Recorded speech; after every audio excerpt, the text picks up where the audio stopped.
Untuk panelis kita yang kedua, saya menjemput Encik Surya Kencana Omar. Dia adalah seorang yang begitu kecimpung dalam budaya Javanese dan juga di Singapura, dan dia telah menerajui kumpulan di Facebook, Singapore Javanese Facebook Group.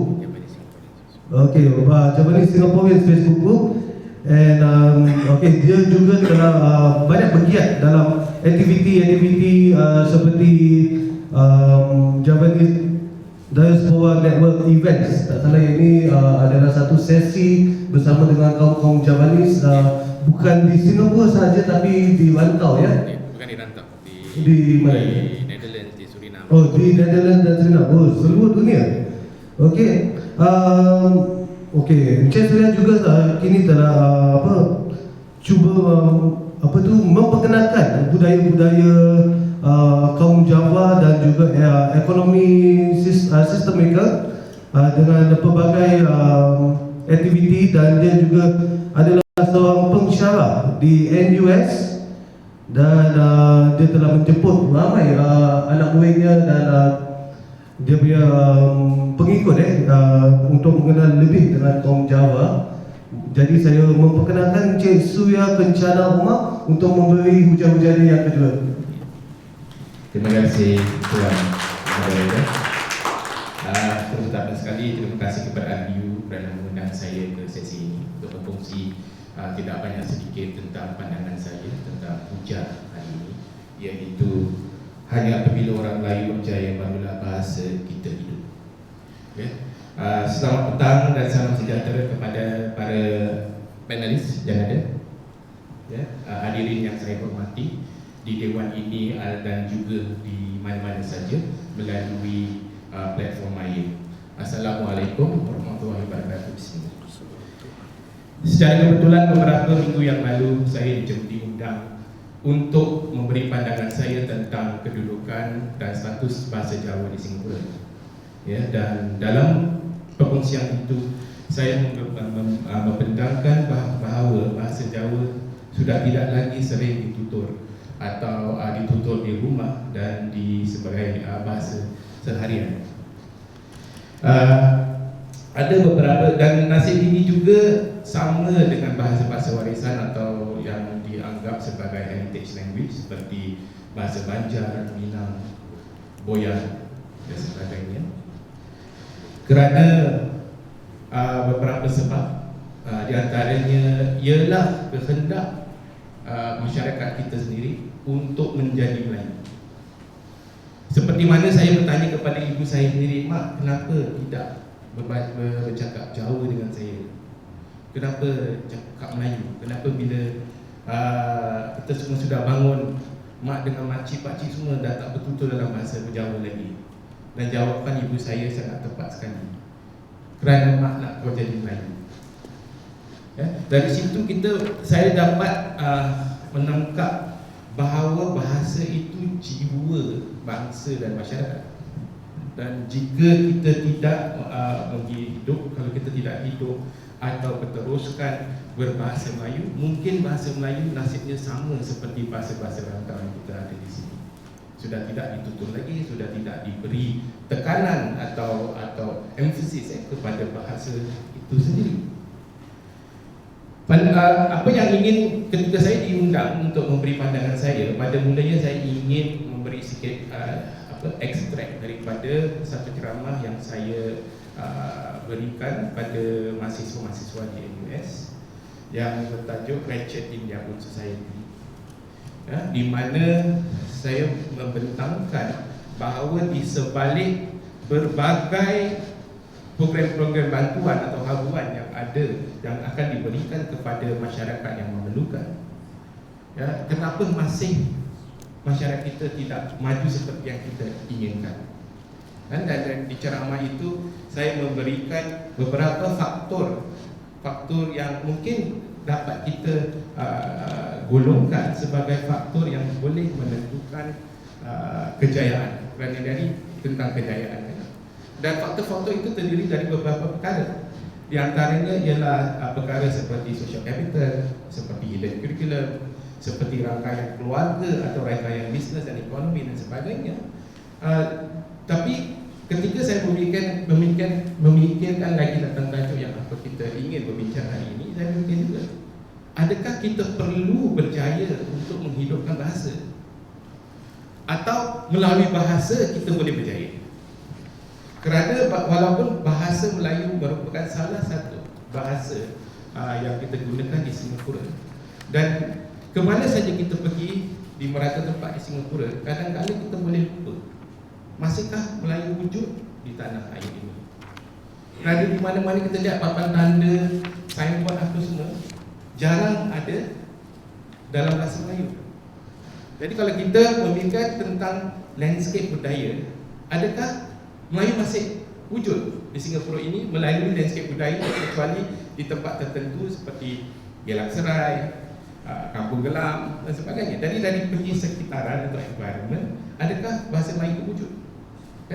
Dan adakah yang wujud hanya dalam upacara-upacara tertentu, seperti food drill, kita dalam beri arahan dalam bahasa Melayu, atau menyanyi lagu kebangsaan, itu bahasa Melayu, dan tentang acara-acara yang tertentu. Selain daripada itu, di manakah letaknya bahasa Melayu, dan adakah perlu kita berjaya untuk bahasa Melayu hidup atau sebaliknya? Kerana bahasa Melayu digunakan di rantau ini.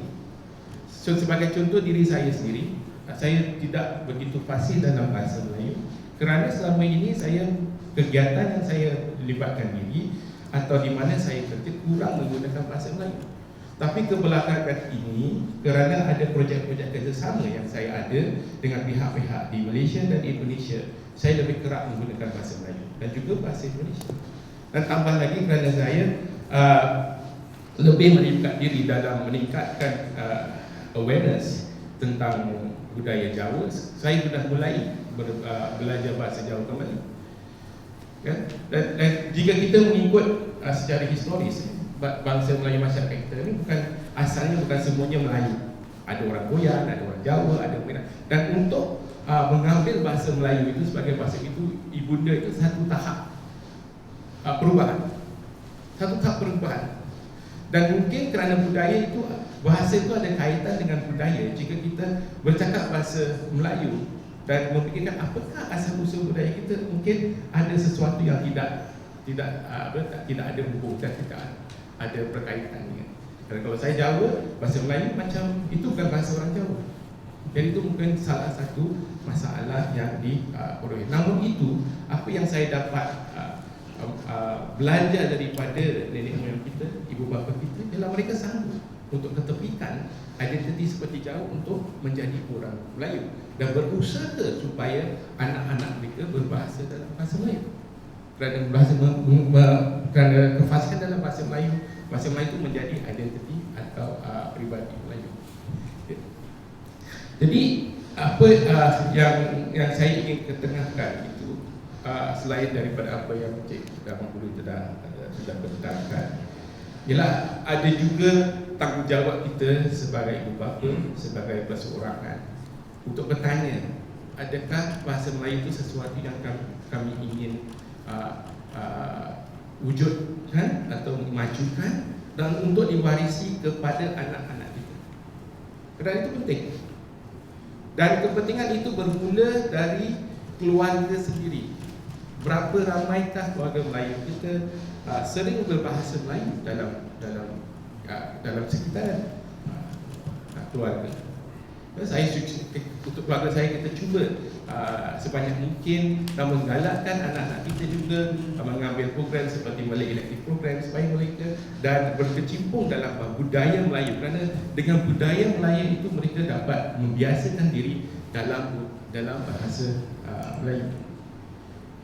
Dan disitulah saya memberi satu pandangan yang lain selain daripada faktor-faktor struktural yang makro yang dapat menjejas atau membantu meningkatkan penggunaan bahasa Melayu. Ada juga faktor-faktor seperti sekitaran keluarga, kemahiran dan keinginan sendiri untuk untuk memajukan. Kerana sekarang di antara teman-teman saya yang keturunan Jawa, ada yang sekarang mula belajar bahasa Jawa kembali. Dan mungkin ada, tapi yang ingin saya tanya, adakah ini satu nasib yang kita ingin ingat bahasa Melayu? Kerana bahasa Melayu itu bahasa negara. Haruskah kita membiarkan nasib bahasa Melayu seperti itu? Atau masih lagi banyak yang kita perlu lakukan? Kerana apa yang saya perhatikan sekarang, ketika kita berbincang tentang bahasa Melayu, sering ditempatkan dalam soal budaya dengan warisan, tapi jarang dibincangkan dari segi bidang ekonomi atau bidang sains. Jadi kalau kita lihat itu macam bahasa Melayu itu macam tertinggal zaman, hanya budaya seni persembahan saja. Tapi bila kita berbincang dalam ekonomi, kita berbincang dalam sains, tidak wujud. Jadi anak-anak kita tidak melihat bahawa bahasa Melayu itu boleh digunakan di beberapa bidang. Sebab itu dalam program-program yang saya kendalikan, sering saya menunjukkan bahawa dasar-dasar sains dan teknologi yang wujud dalam bahasa dan budaya ini. Dan dengan itu, kesadaran itulah saya harap bahawa anak-anak muda kita akan terus mengenal dan mengumpulkan dan untuk melestarikan lagi bahasa Melayu. Dengan itu, terima kasih.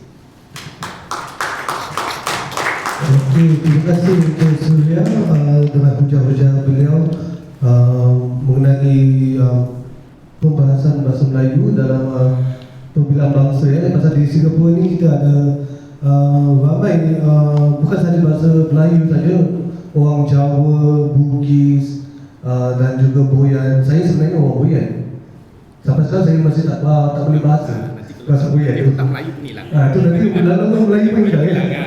Boyan dah hilang, Melayu pun hilang. Okay, now I mentioned earlier on because Mr. Surya did talk about a little bit more on the Malay culture itself, but it's just not only by the language and the culture, but for the Malay community, we are also diversified with various ethnic groups in the Malay community itself, like Javanese, Boyanese. As for myself, I'm a Boyanese, but however, till now I cannot even speak or understand Boyan. But sometimes my grandmother do scold me for that and tell me when are you going to learn Boyan for that.